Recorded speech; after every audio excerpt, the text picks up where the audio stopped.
Thanks, Sylvia. Nice to chat. It's lovely to chat. So I wanted to get your take and your view on why TRE is such a great method to manage stress or anxiety. Mm. Well, look, I think the most obvious thing is because TRE might be a method, but it's actually just connecting us with an innate recovery or relaxation, reorganizational response that's already inside the body.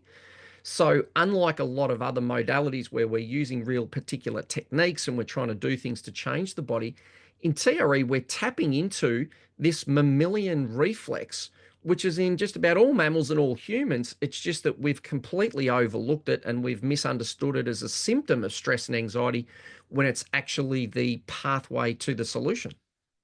Okay, great. So how did you come across TRE? I'm quite curious actually.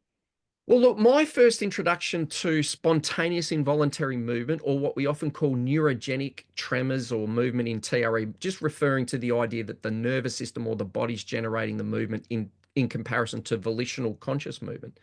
My first experience was actually through a Vipassana meditation, so a 10-day silent meditation course where my body started to move spontaneously and it began to unwind me in ways that, as a physiotherapist, just did not make sense within my framework. So I went from not being able to lift my arms above my shoulders because of chronic shoulder pain and stress and anxiety, impingement in my shoulders, to a couple of days later, my body could do a one-handed push-up, standing on one hand with my feet against the wall and just pushing my body weight up and down. So at the time for me, I didn't have any framework or understanding or language around it. And then many years later, I was introduced to TRE, where all of Okay. a sudden I had a sort of neuroscientific framework and a trauma-informed model of going, okay, this is what this spontaneous movement does, what its purpose is, and then also how to use it deliberately and consciously. And that made a huge difference for me because up until that point, it was like, this is some weird spontaneous movement thing that no one can explain. And really, TRE gave me this wonderful model to make sense of it. Yeah, I think most of us have had that experience. I think most of us came to TRE as this kind of like, oh, I had the experience of the movement and the tremors, and this happened to me. And I was just like, wow, what is that? And I think TRE also gave me that, the framework and why what that was happening to my body. Yeah. And look, that's part of the reason why I love it, because I often say to people, Sylvia, I say, look, I'm not actually introducing anything new into your body. I'm not treating your body. I'm not creating a new technique. We're Mm. just tapping into something that's already there. And I think back to, some of my earliest memories, my hands shaking or trembling when I was about to play piano or do exams or performing on the stage. And then I had a great experience as a young child where at our high school sort of cabaret annual concert, and I did a sort of comedy race call. So dressed up as a young boy, and I had this desk, and we'd written all these jokes like, chewing gum sticking to the rails and all that sort of stuff. And there was a huge audience, maybe about 1,000 people. And my clearest memory of it, apart from doing it, was afterwards at the end of the concert, standing with my family and being quite proud. And the only thing I remember them talking about was talking about how my legs were racing up and down and jumping up and down underneath the table because everyone could see under the table while I was on stage. So what I remember about it was sort of going, oh, wow, I was really hoping you were going to tell me how brilliant I was. But they were pointing out, and they probably did. But the thing I remember most was they were talking about how fast my legs were jumping up and down. So the reason I share that story is we've already all experienced this, whether it's Yeah. hands and voice shaking while you're public speaking, whether you've had a little shock after a car accident and you're trembling, or even if we haven't seen it or experienced it ourselves, if we haven't experienced it ourselves, sorry, we've seen it in our animals. We have a dog shaking in a Sure. thunderstorm, or so this is why I love it so much, is because unlike most of what else we're doing, where we're consciously using our ego and our mind to try to change the body, which is, we know how valuable all those things are.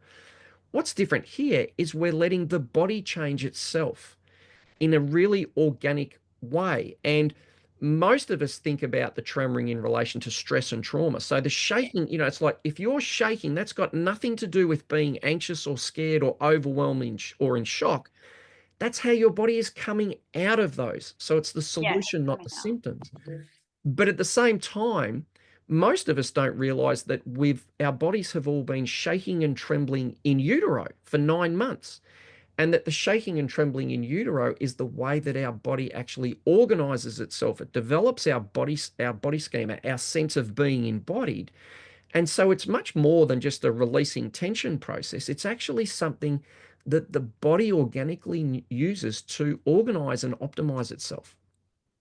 Yeah, that's amazing. I love that because I think most of the people that come and see us, they have had the experience of tremoring or, like you said, that nervous, and they've always associated it with, oh, I'm stressed, so, or I wasn't, I was nervous, so, or usually it has a weird negative kind of connotation. It's kind of like, so we're doing a lot in TRE. We do a lot of like explaining and like kind of like sharing what we know, which is much more about connection and, like you say, reorganizing the body, just reorganizing itself and just connecting himself in new ways. And that is, I mean, that's why we are also passionate about it, but we're doing a lot of like talking about it because that's how important it is for people to understand what exactly is happening in their body, and it's super powerful.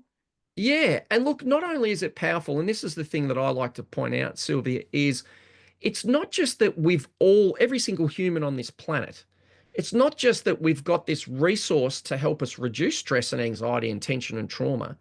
It's not just that we've got that and we're missing out on it. What's really important for people to recognize is that when we don't allow our body to spontaneously shake and tremor, we actually prevent the body from healing and helping us recover. So I liken it to the story, the idea of like, if my body wants to shake and tremble and I don't understand the purpose of that in helping my recovery, and I inhibit it or I suppress it, or I think, oh, I look weird, or I look scared, or I'm out of control, or oh my God, this is PTSD, it's like shutting the door on our nervous system's emergency exit.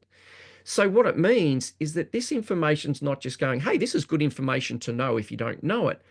But the fact that we don't know it is already having an inadvertent detrimental effect on our well-being, because by suppressing it and containing it, we're preventing our body reorganizing and relaxing itself. And that's what generates the sort of ongoing stress and tension. And we call it aging in the Western world. We go, oh, I'm just getting stiffer and older, without recognizing that a primary part of that process is we've lost the ability for the body to relax and calm itself down.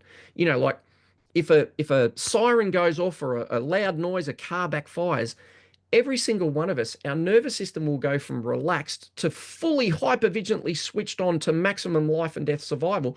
We never lose that. Oh, I'm sorry. Let me just turn that. Let me No worries. turn that It's off. It's someone who will ring again, unfortunately. So yeah, so let me return. So it's not just that we lose this ability to downregulate. So if there's anything that's, if a child cries, I told you he'd ring again. If a child cries or a car backfires, right, our nervous system just instantly will switch on to maximum life and death capacity. Yes. We never lose that. But what most of us lose is the ability to go from, oh my God, I was so hyper vigilant because something happened. Someone yelled at me. My boss did. I almost had a car accident, or I had a busy day at work. We lose the ability to switch back off. And that's Yeah. basically what the definition of post-traumatic stress is Yeah. this sense of the inability to get the nervous system to switch off. Because, of course, the way the nervous system switches itself off and relaxes, like any mammal, is to shake and Yeah. tremble. So if we don't let that happen, it's like we've disconnected from the off switch, and that's what leads to this ongoing stress and tension and anxiety. And the other classic example is we have the term a panic attack. And for a Yes. lot of people, they're having this shaking and trembling and they're going, I'm under a threat. I mean, I'm having an attack. Now, if you think you're being attacked, of course your nervous system's going to escalate. And if you Sure. think the shaking and trembling, which is the panic discharge, if you Yeah. think that's a symptom of attack, you're going to suppress it. And if you suppress it, then your body's stuck and your mind is stuck and your psyche's stuck, because we're preventing the discharge. So as soon as people recognize, hey, that's shaking and trembling and the sweats and that's my body trying to discharge panic. Yes. If I let that happen, then I'm not under attack. There's no problem. Sure, I've had a bit of panic, but my body's recovering. And people find that very quickly that panic attack experience disappears because we're not preventing the panic discharge from returning us to a relaxed state. Yeah, you've completely explained it so well, because people come to us going, yeah, I'm shaking, I'm not well, or like they really don't understand. And you've explained it so well, and that's what we do with our clients, is reframing why the shakes are here in your body. I mean, for me, it's been like, most people have asked me, but why do, if it's so amazing and if my body knows what to do, why somehow have we suppressed it? I mean, I've got my own take on it, but I'm curious to know why you think at some point we completely suppressed it. Yeah. And Well, yeah. what's your, I'll give you mine, but what's your take on it? How do you explain it? Usually, going back a long time ago, we didn't, religion and a few people a long time ago, we thought the body, anything to do with the body was usually, not good and not understood. And the mind was put on a pedestal and the body was much more. So anything that came from the body was not researched, was put down and probably too scary to go into. So that's in a very polite way to put my reasoning. Yeah, look, and I would say for me, that what's interesting is, who knows how, I would agree that that's how a lot of that started years and years ago. But I like to point out more, like if I just think about an individual, Hmm. that our Western culture, and I want to be really clear because there are traditional cultures around the world that have been using this for years, from Native Americans having the sort of the shaking shaman tent, from Shaman. Yeah. um, martial arts in Eastern cultures like Katsujun Undo, which kind of means regenerative movement, or the ancient samurais that practiced Seikijutsu, so they would meditate to the point where their body would start to spontaneously move. So Hmm. it's really a Western phenomenon that we have learnt to suppress this. And at an individual level, when I first learnt TRE, the number of kids' books that have shaking in them, oh, the ugly duckling was trembling with fear from a Yes. very young age. Our westernized culture associates and teaches us that the shaking is fear. The ugly duckling was trembling with fear. They don't Yes. say the ugly duckling was isolated, scared, and alone, and its body was trembling to bring it out of fear. You Yes. know, when someone's hands are shaking, like if you're at primary school and you're giving a talk and your little, your hands are shaking and your voice is wobbly, we don't get told, oh, yes, little Johnny, you are scared, but that shaking is calming you down and helping you stop Yes. being scared. We all just go, oh, you're shaking because you are nervous. Yeah. And then our Western medical model has pathologized this shaking. So it's well recognized in the psychology world that, shaking's associated with panic, it's associated with post traumatic stress, it's associated with generalized anxiety disorder. But it's never been researched. It's just been culturally assumed that that's a symptom because ever since we've had that split between the mind and body, between mental health and physical health, Yes. the body hasn't been part of our mental health or our psychological approaches. So, psychologists and psychiatrists and mental health people, they're not taught about movement or the role of movement or the somatic Yes. neuromuscular system in mental health. So, it's just been completely overlooked and pathologized. And then the other element beyond sort of stress and trauma and mental health is that in the Western culture, in the physical world, like if you go to the gym or you do some Pilates or yoga and you start to shake, we all just say that's a sign of weakness and a lack of control. And on some levels, that's true because it's a sign of reaching the limit of our conscious volitional control of the body. But it's just because no one ever said, but that shaking is a doorway to a deeper relaxation and movement response than you are ever going to be able to use consciously. So again, it's just been overlooked. We suppress it. If I'm shaking at the gym, I think, oh, I've got to stop that shaking.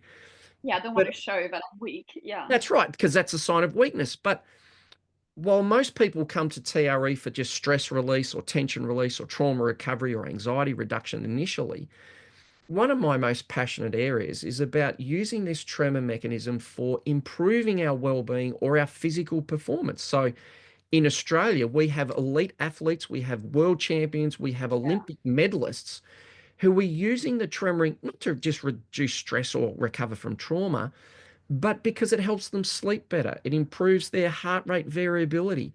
It improves their recovery after performance. It improves their decision making under pressure. And I also love the idea that when you're shaking under load at the gym, we can actually train the strength of our muscles beyond the limits of our conscious mind. So it's Wow. very simple. You think if you're bench pressing 50 kilos and you can push that weight up at, 3 meters per second, it's like your absolute maximum 50 kilos. I can push it up slowly. Well, when your body starts to shake under that load, effectively what happens is it collapses and then it Mm. thrusts that 50 kilograms back up at like 10 meters per second, Wow. much faster because the nervous system has this absolute strength beyond our conscious volitional strength. So, in summary, even though we tend to come at it going, I'm trying to get rid of my stress and tension from the Yes. past, once we understand what it's really doing for us, it becomes a process we can use for life to optimize our mental health, our physical well-being, and our performance in every area of our life. Yeah, I think that's the thing. Obviously, when we become providers and trainers in TRE, we all come to it with usually, I mean, I came to it with an anxiety issue, but now it's become I was saying to someone, I brush my teeth, I eat well, da da da, and I do TRE. It's become part of my life. Hey, how can I stay in good health now? And now, obviously, I manage. I've got autoimmune conditions, and for me, I say to people like, it's just part of how can I stay healthy or be healthier. And TRE is definitely up there with the rest of my life. Good ways of me to live. So I think all of us, or most of us, arrive with it with an issue, but then why we stay with it is to just we realize that, oh my word, like I can really have, it's part of staying healthy and, like you say, Mm, optimizing our health. So yeah. also, like, so is in Australia, I'm curious, is in Australia TRE something people do? Is it quite well known? And like you mentioned, athletes, and so is it kind of like something people kind of get to do quite Yeah. easily? Look, it's certainly growing and it's becoming more well known, but in Australia, we have one of the most heavily regulated medical models in the Mm. world. So all our medical system is entirely set up upon research base. Now, Wow. it's going to, even though there is a research base that is emerging and there's studies being done, like, with the US military for PTSD and in South America showing, improvements in mental health, reductions of domestic violence. So there is an emerging evidence base. But in Australia, we're going to be another 10, 15, 20 years until the Yeah. research catches up with all that. So in Australia specifically, probably as much, if not more than any other country that I know of, that obstacle where the medical professionals are saying, we're not going to consider this until we've seen the research, until it's Yes. proven in the research things, it's actually just an example of how much we're often stuck in our heads and we'll Mm. believe what we'll read. Whereas I say Mm. to people, look, let's just put the books down for a moment. Let's tremor. Let your body do what it wants to do because ultimately the body doesn't care one bit whether you can understand it or explain it. It just needs a chance to do it. Exactly. And then what I love to say is, right, let's just do it. Let's get in the boat. Let's have the experience and see where it takes us. And Yeah. from, millions of people around the world, thousands of providers in more than 80 countries around the world, we all see the same thing. And people all report and experience the same thing. I lay down, I started to tremble, and generally afterwards, I'm feeling more relaxed. There's less tension. I'm feeling more connected to myself. So it's an undeniable reality. And I also love, and what I encourage, especially around athletes, is people using wearable technologies like, heart rate variability monitors or Apple Watches, or people who are using sleep tracking apps. So I'll go, great, let's tremor and then let's look what happens to your heart rate variability or your stress monitor level. Because at the end of the day, who on some levels, what does it matter what the research says? Is if your wearable app says this is making me more relaxed and For sure. healthier, well, then you're going to do it regardless. So, the main obstacle for people is just saying, look, just try it, give it a go, see what effects that it has for you. And then once it has positive effects, keep using it for the rest of your life. And this is what I love. And this goes back to your very first question, Sylvia's, why is it such a good technique or modality? Is a couple of things. One is once you've learnt it, you've got it for life, just like meditation or mindfulness or breath work. But there's something very significantly different to all those other self-care techniques that we do.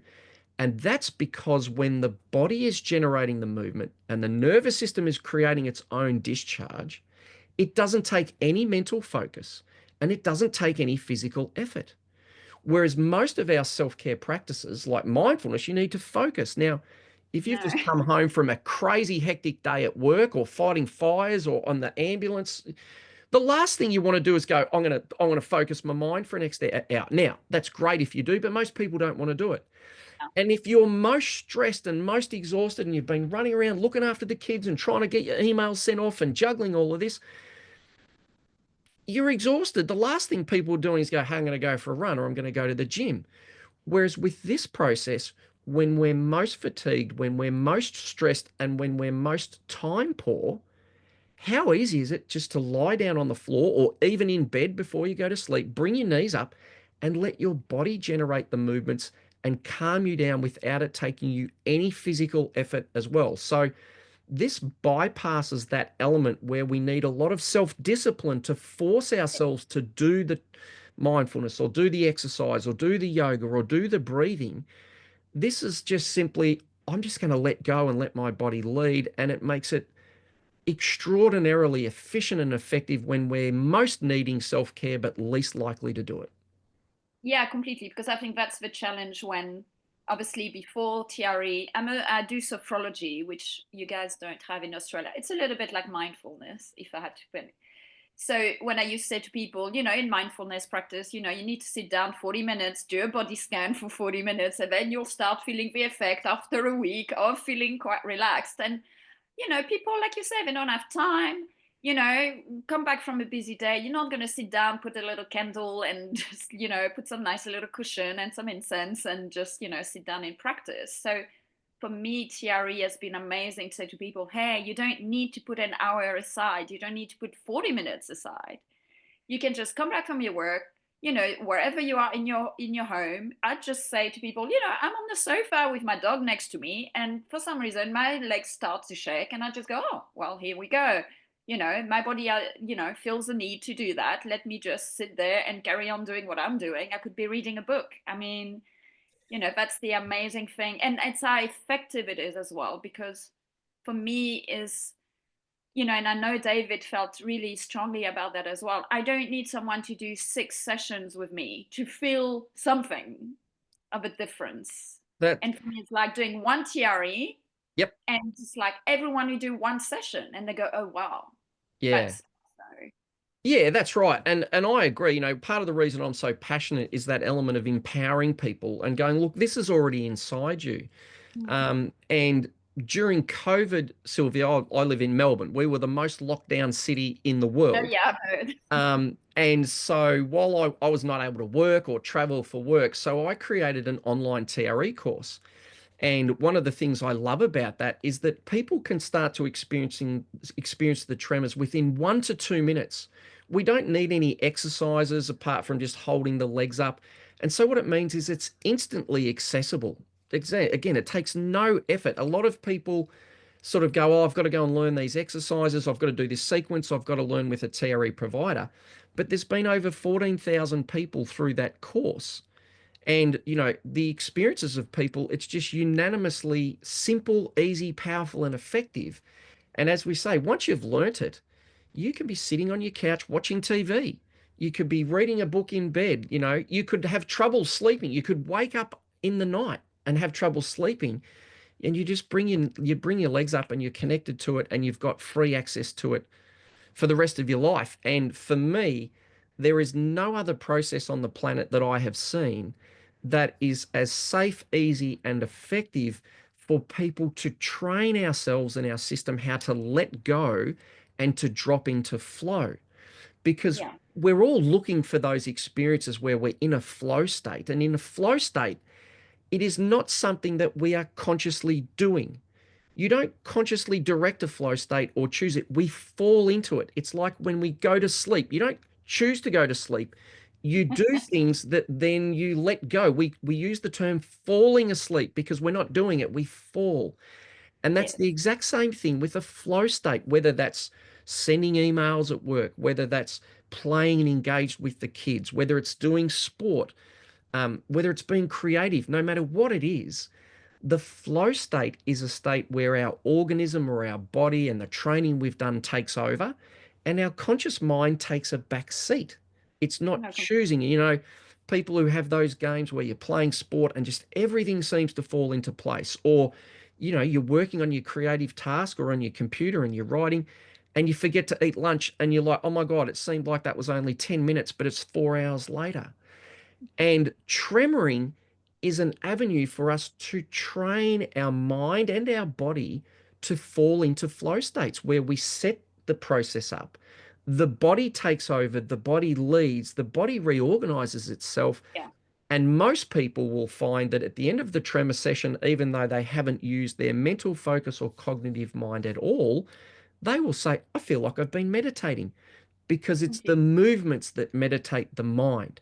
We tend to think that it's the mind creating all the tension.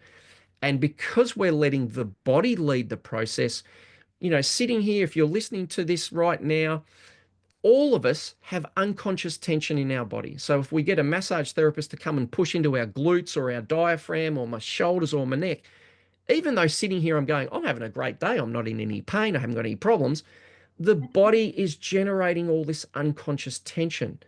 And the key Completely. word there is, because it's unconscious or subconscious, the body's generating it. I'm not choosing to have tight shoulders. The body also has the ability to let it go. And that's what we're tapping into in TRE, is just getting out of the way and giving the body a chance to release, to reawaken itself, to reorganize ourselves. And as that happens, we are set on a journey where for the rest of our lives, as our organism and our body starts to get more relaxed and more integrated, we tend to grow and mature and evolve as human beings as well. And that's what I'm most passionate about, is people learning to use this process to evolve themselves to become more authentic, more embodied, more expressive, more courageous, more connected to ourselves. And this will support that journey for the rest of our lives.